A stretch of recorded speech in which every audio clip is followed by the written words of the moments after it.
Ako si Francisco Moreno Domagoso.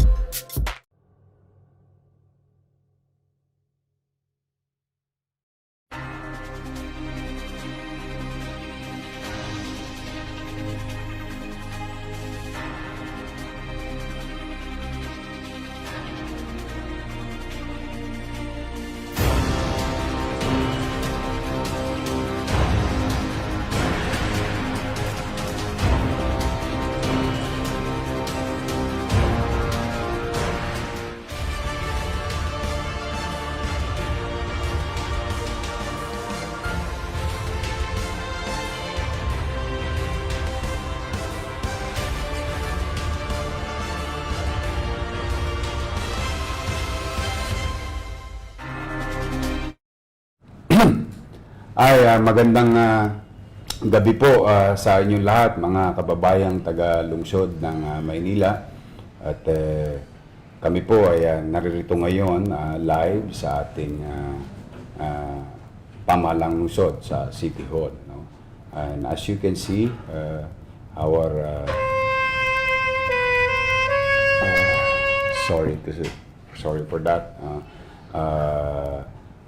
As you can see, mga kasama natin dito, si Vice Mayor Hani Lacuna at ang ating Chief Director ng Manila Health Department at ang ating mga direktor ng ospital at ang konseho, isa sa miyembro ng konseho ng Maynila, si Konsehal Letlet Sarcal.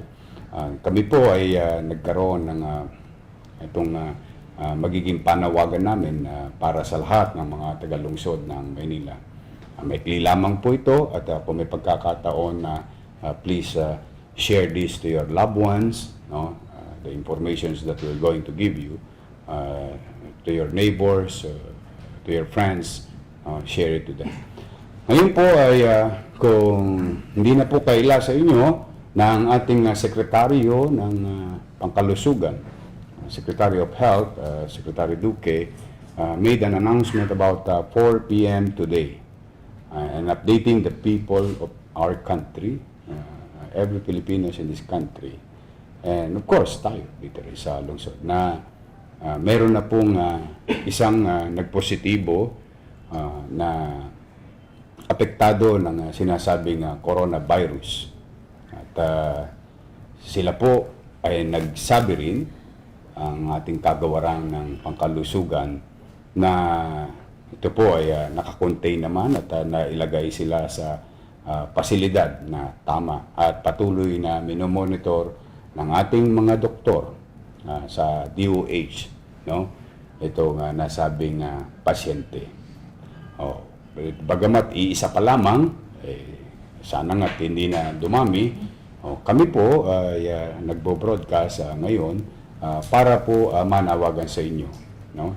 As of now, sa ating pong 6 na ospital ng lungsod ng Maynila, ang ating pong ospital ng Sampaloc, Mother and Child Hospital, ang ating Santa Ana, Ospital ng Maynila, Gat Andres Bonifacio, at saka Ospital ng Tondo, ay wala pa pong napabalita o clients, tama ba yung ganung pasyente na naitala sa ating mga pasilidad pangkalusugan, no? At sa atin naman sa Manila Health Department, sa ating mga health centers, we were assured by Dr. Pox Pangan na wala pa rin pong naitatala. So magkaganon man, bagay nga na pinagpapasalamat natin sa Diyos at ginagampanan ng bawat ahensya ng gobyerno ang kani-kaniyang tungkulin. Kaya po pumanatag tayo at naniniwala naman tayo na ginagampanan ng pamahalaan ang kanyang tungkulin na mapangalagaan ang ating mga kalusugan. At naniniwala rin tayo that things are being put into right perspective. Kaya po, mga kababayan, kami po naman dito sa pamahalang lungsod, kung hindi po naging kaila sa inyo na may paghahandang ginawa ang pamahalang lungsod ninyo, In fact, you can see it in your leaders in community, wherein the city government of Manila distributed already ahead of time face mask or gas mask in our 896 barangay. And as of today, most likely, about 95% already were covered by the city government with regard to 896 barangay. And continuous effort are being done by your city government to give opportunity or a source or a tool para tayo ay maiiwas sa ganong klaseng o ma-expose sa ganong klaseng sakit. No? At yan po ay patuloy na mangyayari. Ngayon naman po, mga kababayan, tayo naman, ang inyong lingkod ay nananawagan na tayo'y mag-ingat. Huwag natin ipagsasawalang bahala o ikikipit balikat ang sitwasyon. Bagamat talaga namang atin namang ipinagpapasalamat sa DOH and DOH family that they're really trying to do their best to address the situation. And we are grateful also to the national government for doing so. Tayo naman dito, usapang lokal o sa ating mga tagalungsod ng Maynila. Ito po, at nagkaroon nga po kami ng meeting at para i-assess ano ang dapat gawin. Ano ang mga nagawa na, ano ang dapat gawin, at ano pang dapat gawin. No? Kaya po, pumanatag kayo sa maliit naming kaparaanan sa pamumuno ng ating Manila Health Department, si Dr. Pox Pangan, at mga direktor ng ating ospital na pag-aari ng lungsod. At ang ating Vice Mayor sa Konseho ng Maynila, mga kusel, ay gagampanan natin ang ating tungkulin. We will try to exert extra effort with these challenges na nagaganap sa ating bansa. Ngayon, ang aming po mga panawagan, ito po yung mga simpleng bagay lang na maaari nating maging bahagi o partisipasyon sa paghahanda ng pamahalaang lokal at sa paghahanda sa pamahalaang nasyonal. Ano ginagawa ng pamahalaang nasyonal? O tayo naman bilang mamamayan, ano naman ang mga bagay na ating pwedeng gawin at kayang gawin bilang mamamayan upang maiiwas natin ang ating sarili sa ganitong sitwasyon o problema o maapektuhan ang ating pangkalan. Una po, kayo po ay pag nagluluto ng pagkain o kakat o mga ulam, no, ate, no? O kailangan no talaga ay laging sapat o tamang pagluluto. Tama ba? Tama po. Properly cook. Yung inyong dapat. Huwag ko tayong kakain ng mga hilaw. Iwasan muna natin. I know that there are some dishes from na nakakahiligan natin. O lalo na, kung maalala ko nga ng tatay ko, mahilig sa kinilaw. No? Bilang Pilipino, it's yung ulam na nakakagiliwan. Iwasan natin yung mga hilaw na bagay. At saka, iwasan natin kumain. Bukod sa pangangalaga, sa mga rare, anong tawag yan, na, yung mga animals na protektado ng batas, locally and internationally, including exotic. At tinatawagan ko ang mga restaurant sa buong Maynila. Wag muna kayo nag-entertain ng mga naghahanda ng mga hindi masyadong normal. While it is true that we respect your culture, but please, no? Yung mga nakasanayan ninyo, maaaring sa inyo mabuti yan, o baka sa pangkalatan hindi mabuti. Iwasan ninyo po yun. So, laging luto na pagkain ang kakainin natin na properly cooked. No? Pangalawa, Katulad ng bilin ng ating Vice Mayor noong nakaraang Biyernes nung tayo'y nag-capital report, patuloy na maging malinis ang ating kamay sa paghuhugas. At kung tayo may extrang budget, bumili po kayo ng mga alcohol or disinfect alcohol, whether in a form of gel or liquid. No? You do it. Pangatlo, ay palalakasin po ninyo ang inyong resistensya. O kung kinakailangan kayo mag-ehersisyo at iingatan ninyo at mapalakas. At gumawa kayo, minom kayo ng mga vitamina. Particularly, vitamin C. No? Because coronavirus is a family of flu. At, ano yan? It's viral. Oh, it's viral, yeah. It's viral. That's why, but to arrest that is to have a good immune system. No? At kung kayo naman may mga sakit, umiwas kayo. At wag na kayo kung may kahinaan kayo sa resistensya. O kayo may sakit o mahina ang inyong immune system. Umiwas po tayo na makapag-interact publicly. Kung kayo may nararamdaman na sakit o kaya malala ang inyong umiwas po kayo sa ibang tao. Ang tawag niya? Reverse isolation. Reverse isolation.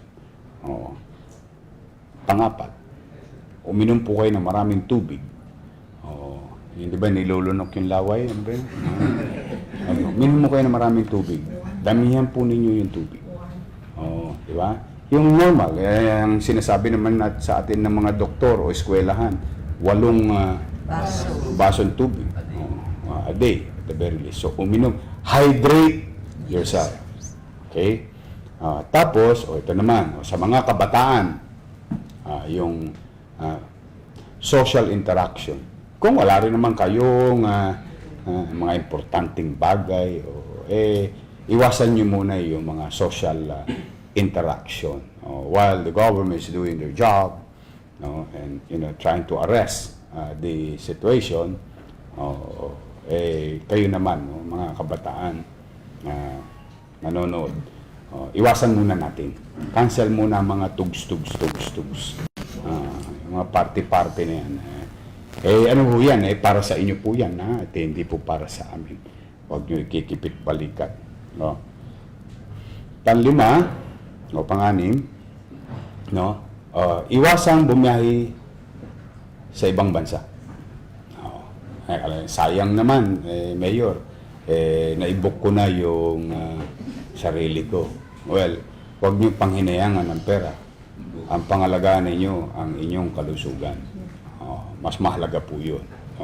Mano pa, kung tumingin kayo sa mga website ng proper agencies internationally, known agencies, mga health organization, at totoong health organization, yung kilala, like in the case of World Health Organization, para makita ninyo yung mga bansa na apektado na, iwasan po ninyo yun.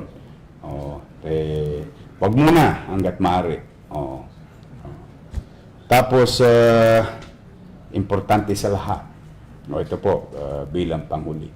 Kung may pagkakataon, I know there's inconvenience on your part, wear mask, face mask, gas mask.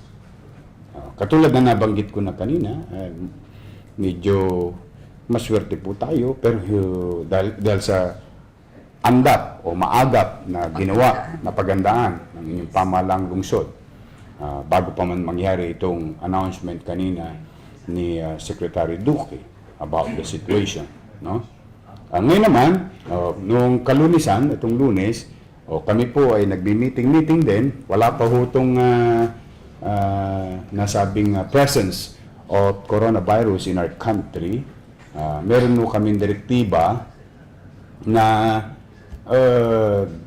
sinabi at binigyan ko ng direksyon na ang city government to acquire for emergency purchase of face mask.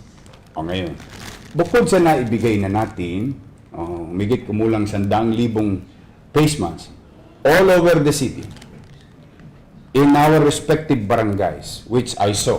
Thank you very much mga barangay chairman, mga barangay kagawad, dahil ipinamahagi nyo agad yung mga face mask. Andito po si Director Romy Bagay. Maupo ka, Director Romy Bagay. Ito po.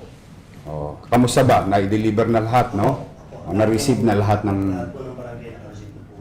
ng barangay. Confirm na yan. At kanina po nagpalabas din po ako sa memorandum regarding sa intervention. Memorandum po lahat po meron po. Info drive. May layout po. Okay. So, yung isang material, tool, if I may put that in right perspective, were given already by your city government to respective barangays.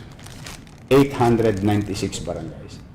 Thank you very much mga chairman, mga kagawad, mga barangay official. Nakita ko po sa inyong mga Facebook na naipamahagi nyo na sa ating mga kababayan, particularly sa ating may mga sakit na kababayan.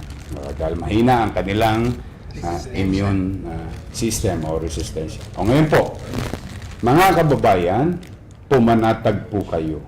Mga magulang na nakikinig, mga magulang na nanonood, na merong estudyanteng nag-aaral sa ating pampublikong paralan, humigit kumulang 100 mahigit na public elementary at high school at tertiary education owned and run by the city in the case of PLN and UDM.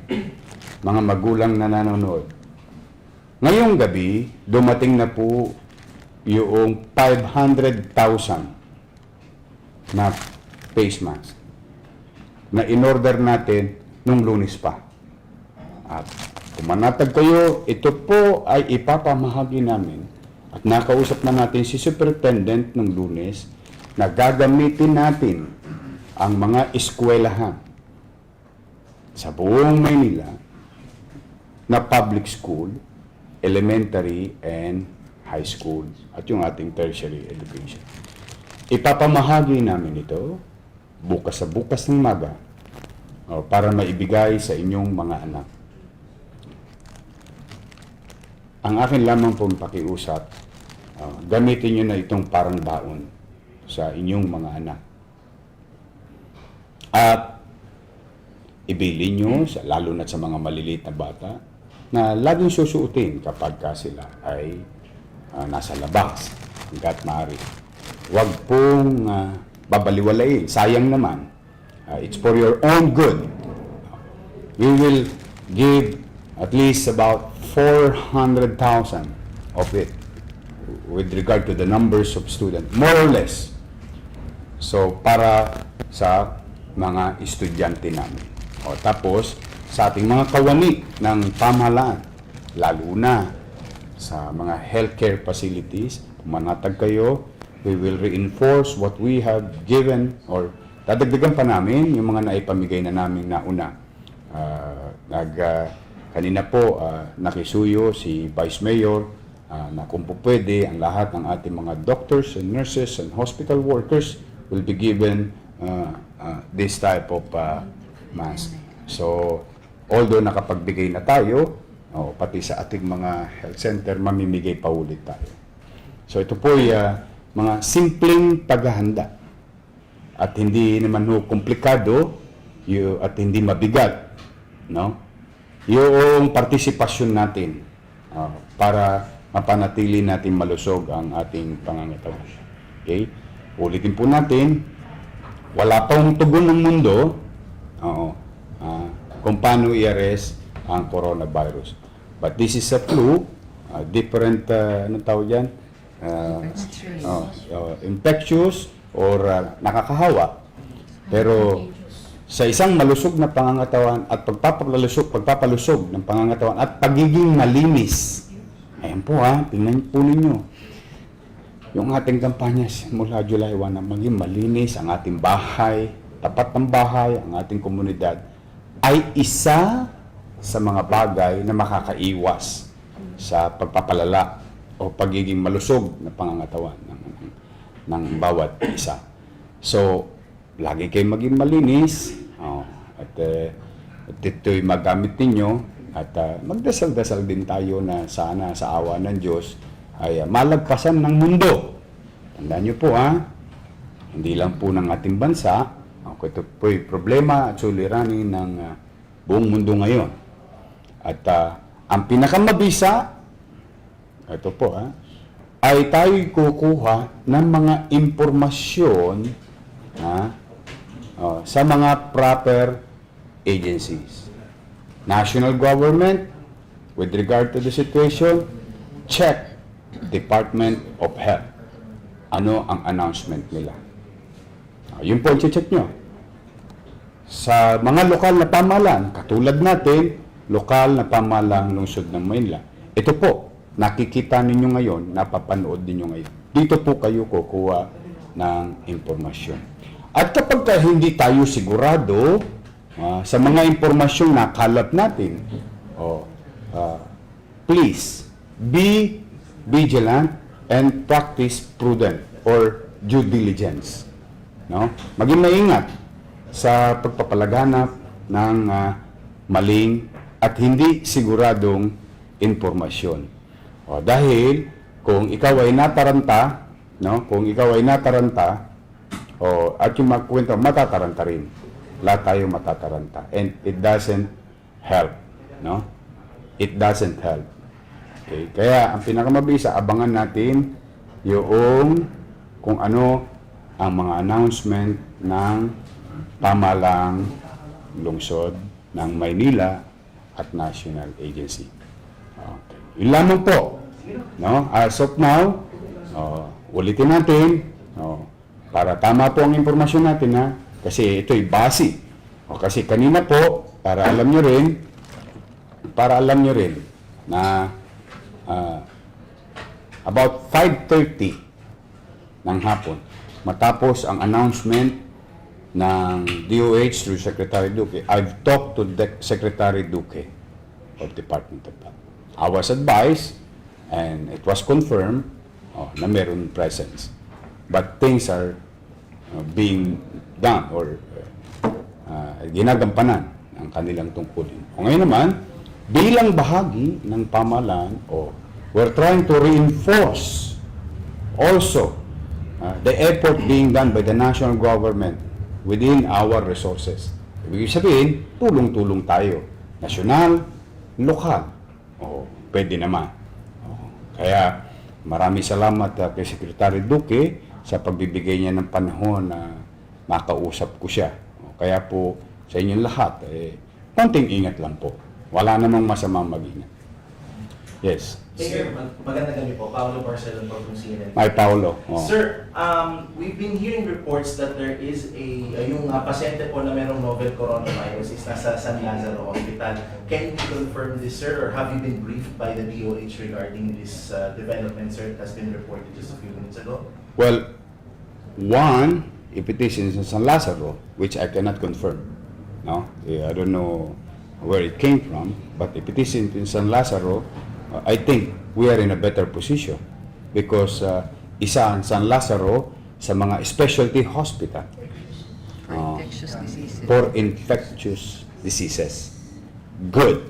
If that is the case, good for us that the national government is containing it to a right facilities, because hospitals are good facilities to address these things, but ang bawat ospital ay may kakayanang espesyalista, which is good kung ganun ang nagkataon. Kaya lamang baka matarunta naman ng mga taga-Maynila, nasa Maynila, hindi po. Ipagpasalamat natin kasi nasa tamang pasilidad. And ang sabi pa ni Secretary Duque, sabi niya, it is being contained, it's being addressed, attentions are being given. Yun ang sinabi niya sa akin. Pero with regards naman, sir, dun sa sale po ng face masks po sa inyo, so it's good that the city government is providing its own masks po. Pero what will you do po dun sa mga negosyante or drugstores who don't have the supply of the masks right now? thank you for the question. Now, those who are watching, profiteering under existing laws or rules are prohibited. Now, if you continue doing that, we will make you criminally liable. Canceling business is just one thing. Revoking permits is just one thing. But you can be held liable if you do profiteering in this situation. That's why, sa mga kababayan natin manunod, ultimo na, ito po, sabi naman sa akin ng mga doktor at espesyalista, itong simpleng face mask, isa na siyang mabisang pamamaraan. Kaya kung bakit ang inyong pamalang lungsod, nung Lunes pa, talaga nag-acquire tayo nito para sa mga anak natin. And we will reach as many as possible. Hanggat kaya natin, we will reach them. Kasi may sobra pa ulit. O baka ibalik natin ulit sa komunidad o saan pa man. O maaari yan sa mga areas of high foot traffic. Ayan, kung yung sobra. Pero unahin natin kung saan maging mabisa at mas mabilis na matanggap ng mamamayan, which is in this case, our school. So that when they go in their respective households, they have something, a tool, to protect themselves. Mayor, last question. Sure. Quick na lang. Beware with regard to the question. Those stores in Manila, please, do not enrich yourselves economically and take advantage of the situation. Ang viruso na corona ay walang pinipili. Mayaman, mahirap, middle class. So if you do that, you deprive somebody of the capacity to acquire one because tinaasan ninyo ang presyo. Pag siya nahawa, the chances are mahahawa ka rin because you're part of the problem. You are not part of the solution. Remember, as I always say, that's why we try to acquire masks with regard to Taal volcano ashfall because the simple concept, air is universal. And doctors here will agree that coronavirus can be transmitted airborne. See? We have to be logical sometimes. Kaya, babala po But to assure our public, our authorities will go and check. And we will monitor. We guarantee you that. We will monitor. And if found anybody, we will make them, one, cancellation of permit, business permit.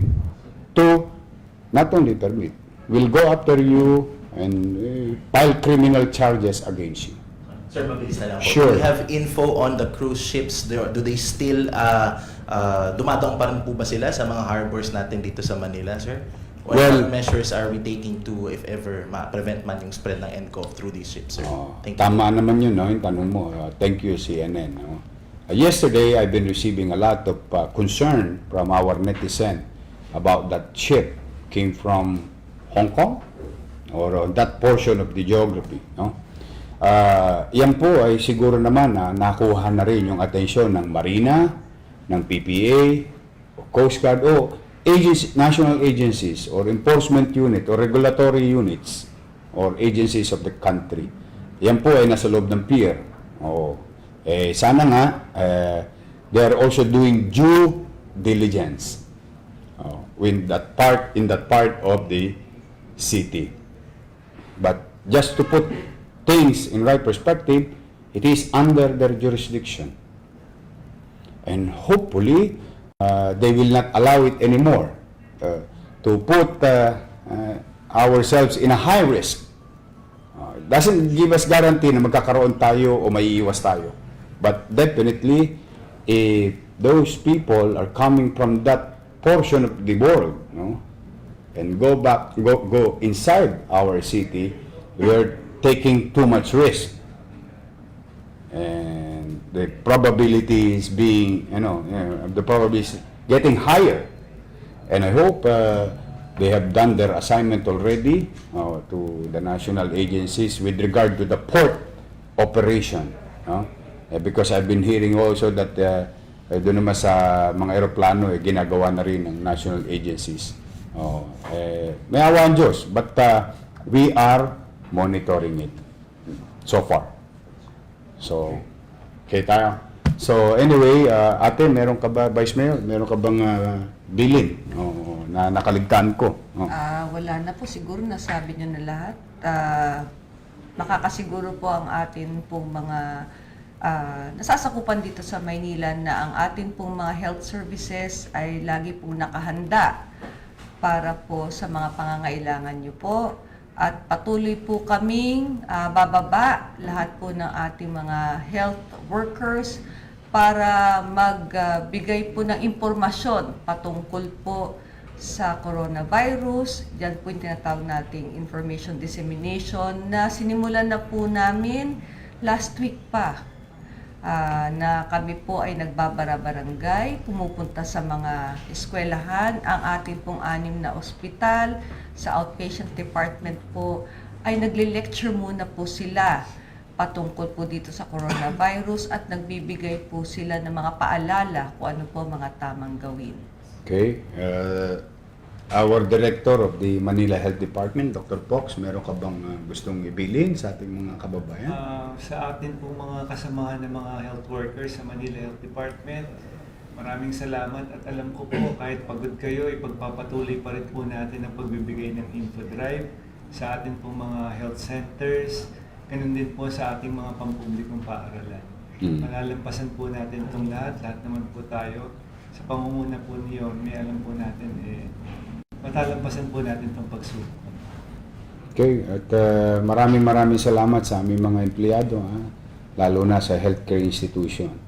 Mga nurse, doctors, hospital workers, at kayo naman mga kababayan, basta po, sa maliit naming kaparaanan, we're trying to be ahead of time, we're trying to be more proactive in our own little way. We cannot give you guarantee that everybody will be safe, but your city government is into it. Kami naman po ay may mga paghandang ginagawa in our own little way. So, huwag niyo pong kakalimutan yung mga panawagan ko sa inyo, yung mga kaya ninyong gawin ng kusa to protect yourselves. So anyway, yun lamang po mga kababayan. And given a chance, please share this information to your loved ones, mga mahal nyo sa buhay, at yung mga kaibigan, kakilala, at kakomunidad. So, sa mga magulang muli, huwag ko kayong mag-alala. Bukas sa bukas po, ito'y bababa sa eskwela. At ibilin nyo sa inyong mga anak na ito'y ingatan at maging parang baon natin sa ating paralan.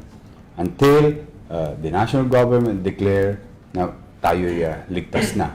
Ngayon, puro pag-iingat ang gagawin natin.